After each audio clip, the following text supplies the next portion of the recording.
Oui. Le scotch, d'après vous, il sert à quoi? À refermer les crêpes ou pas? Le scotch en fait, c'est si jamais il y a un. Non, ça c'est pour empaqueter, c'est pour envoyer. Si les gens veulent acheter des crêpes, elle fait un petit package. Je pense qu'elle. Voilà.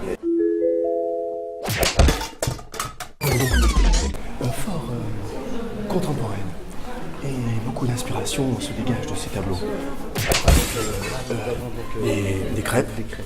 Ce sont des crêpes purement faites avec de la pâte à crêpes, constituées, n'est-ce pas, de farine, d'éléments. Qu'est-ce qu'il y a? Nutritifs. Du lait, de la levure.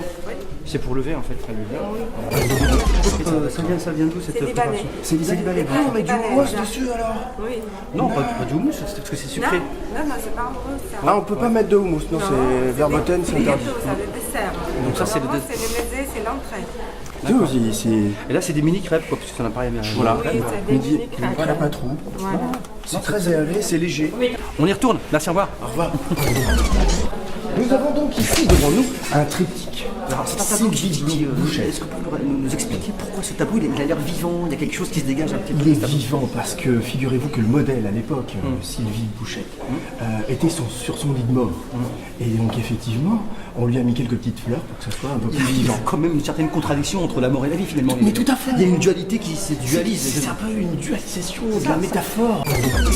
En plus, c'est des yeux bleus maléfiques. Mais elle ressemble un petit peu à une actrice, mais je ne sais plus son nom là. C'est celle qui joue les films. Non, pas non. Non, c'est pas ça. Non. C'est aux yeux bleus là qui jouait.